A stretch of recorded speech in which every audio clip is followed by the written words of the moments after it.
Pay attention.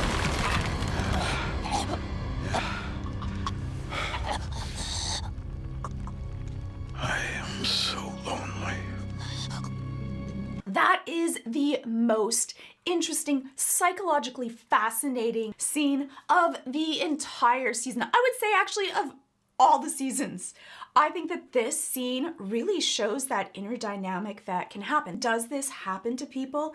Can it be exceptionally lonely being that powerful, being on top of the world, having that much power? I treat people exactly for that reason. Being that powerful, having to do things that no one else will understand is exceptionally isolating.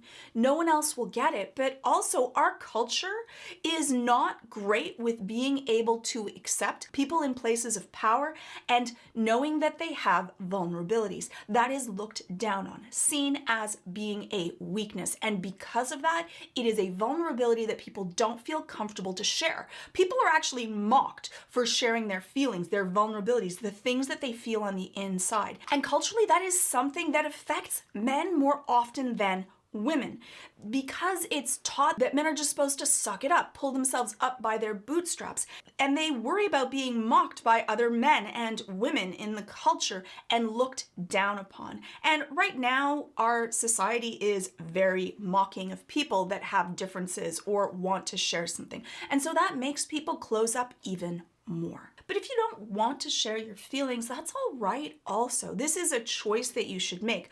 I just feel really sad that a lot of times our society is forcing people to not be able to be honest with how they feel, and that feelings are looked at as weaknesses. They're not, and they're important to understand. You can deal with that, though, the way that you want to. And in this case, for Conquest, he feels safe in sharing it to Mark. Let's go into a little bit of that psychology and why it's happening. All the other Viltrumites are scared of me. No one talks to me. No one wants to be my friend. They think I am unstable. For him, it's safe because Mark's gonna die, so this secret goes with him. And yes, sharing it often feels good. The interesting thing about sharing things, even if you share it with yourself, it doesn't always have to be in therapy or therapeutic ways. You might find a different way to do it, is that once you put it onto paper, and this is why for a lot of people sharing feelings is really scary, because once you put it out there, you have to do something about it. You have to go and face those demons yourself of what is the truth of these actions. And that might increase the chances that you want to do something about it. And for a lot of people, that change, doing something about it, is also something they fear. They send me from planet to planet committing atrocities in their name. I'm just gonna say a little thing. I don't think that he would call them atrocities.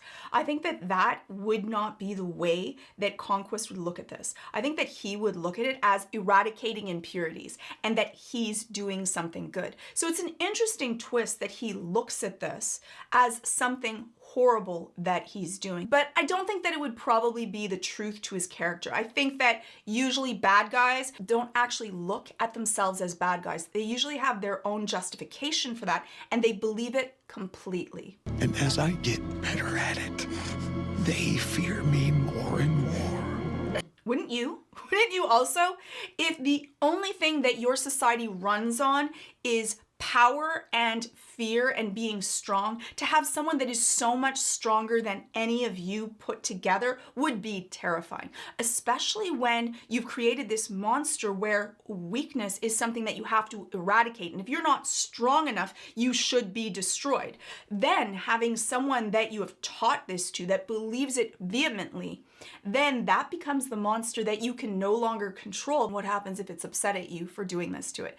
I fully get that other Viltrumites would be scared to death of Conquest. I think that he's being completely and utterly genuine in everything that he's telling Mark. I am a victim of my own success. Conquest. I don't even get a real name. And I see a lot of people that are at the top of their field and that are rich or powerful or exceptionally good at what they do. And it really is very isolating because everyone that's around you, you don't know if they're being nice to you because they fear you, in the case of Conquest, or they want something from you, or they feel like they can use you. And so every interaction that you have, and I'm not saying that being really rich and powerful is horrible and oh my goodness, poor me, like the world's smallest violin. But it comes with a set of issues that I don't think that people really understand. Their levels of feeling isolated and depressed, and they can't share it with anyone because the people that they work with will judge them or look down on them or no longer work with them or gossip about them. And the other people in their world, no one would understand. Everyone would say, like, but you're rich and powerful. I don't have any empathy for you because of that. And I understand that also, but that's a really hurtful place to be. To never know if someone is genuinely your friend because they care about you or just because they want something from you. There are certain costs that I don't think that people really understand, that everyone is constantly hoping to get something from you, take something from you. You never really know if someone actually cares about who you are versus what you can do for them. And I think that a lot of people then keep their friends before they became rich or famous for that reason, because they know that those people genuinely care about them. I am capable of so much more, and no one sees it. That genuinely made me feel bad, I know. One is because I'm a therapist, so my job is to be able to understand people, not to judge people. But also that pain of not having someone really appreciate or see the truth of who you are and what you are capable of is, for many people, that deep inner primal pain. Something that can stay with people for a full lifetime. That hurt of being used but not being appreciated and not seeing that you can do something different, something more. And that also makes me think that, and again, this is the optimistic therapist in me, can judge as you need. That would be that opening of what could he do if he could do good, if he was raised in a different way, in a different setting, where the things that he was taught was to make the world a better place than he left it, make positive, concrete change. What could have he done? If he was not a weapon of mass destruction, he was a weapon of mass change. How interesting this story could be. And since I think that this entire season is all about redemption arcs, I wonder if Conquest is going to get his own. You can let me know, and if you would trust that if he did, or would you just be terrified? And the other piece is he actually a sociopath? Which he definitely has those tendencies, or is he one of those people that will follow rules and follow them to completion because he believes in that no matter what, he's that perfect soldier that will do whatever he's taught? That is an interesting mix. I don't think that we see enough of him to really get a true picture to it, but he definitely takes a ton of joy in hurting. It's also one of these things that the more that you do something, the more that you become desensitized to it. But yes, I would definitely say that he has sociopathic tendencies. Maybe there's something more to it. Maybe. Probably not, but maybe. Some days I feel so alone I could cry, but I don't. I never do. Because what would be the point? Can sociopaths feel lonely? They can, but not to a deep level. Then that desolate feeling of I'm not going to cry because it doesn't really matter. It's not going to change anything. It's an intriguing thought because that depth of emotion he seems to share. Now, is he sharing it because it's genuine? There's no reason for him to lie to Mark. In this situation, he feels no threat from him. A lot of people not only don't cry, but can't even have the capacity of crying. For a lot of cultures and societies and parental groups, you're taught not to show feelings because that would be a dampening, a effort on your parental figures. And so there's, for many people, they cannot actually express certain emotions. It's been taught out of them or punished from them. And so in a lot of ways, people end up without certain sets of their emotions. And our emotions are there to be able to teach us what we want and don't want, and they're those clues on how we work. So without that, it makes us a better soldier, makes us a better tool for the machine, but it doesn't make us better, more whole people. It keeps others away. Sometimes that is useful in certain situations, but is it healthier to be a only partial person? No, often cases it's not. Not a single person in the entire universe would care. Now also, he shows a lot of empathy to himself, but not to the atrocities and the people that he has committed. This is a pity party of one for himself. People that have sociopathic tendencies can often feel bad for themselves in certain situations, but not actually feel bad for the things that they've done unless it directly affects them. Take it to your grave.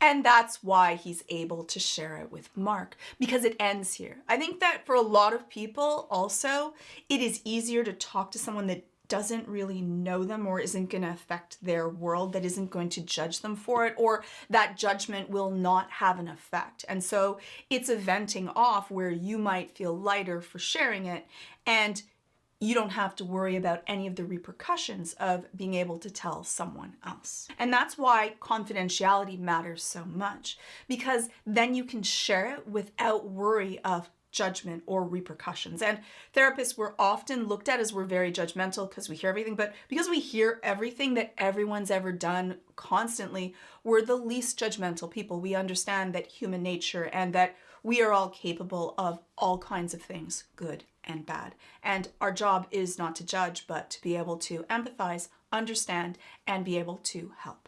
Now, for those of you that, similar to Conquest, might not want to go to therapy, I do not see Conquest wanting to go to therapy. I see that this is his kind of therapy. But if you want to be able to learn more about what is anxiety and how to be able to deal with it, I did a course that I put onto Nebula just for that. My entire reason for doing this channel was that I really wanted to reach more people. I love doing therapy and being able to help people one-on-one. For a lot of people, they either can't afford therapy or they don't feel comfortable sharing their feelings with someone else. And though I think that therapy is a wonderful way to be able to get better and get knowledge base, and I find that that might be the way for some people, I know that it's not the way for everyone. So I have a class that I did on Nebula, similar to the channel, to be able to reach more people, to be able to help more people. And all of the pathways of what is anxiety, why does it happen, and what can you do about it. So I go through all of the training and techniques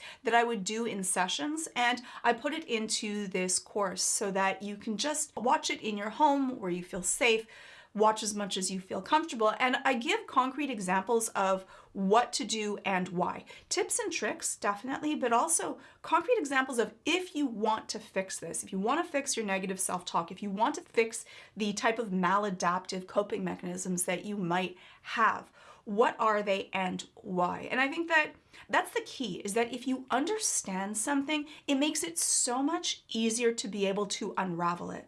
We're all pattern organizing machines. We all do things in a certain way, but if you don't understand the reasons for it, it's so difficult. And besides my course, Nebula has a lot of other amazing videos, such as Angela Collier's How Star Trek Picard Ruins Star Trek.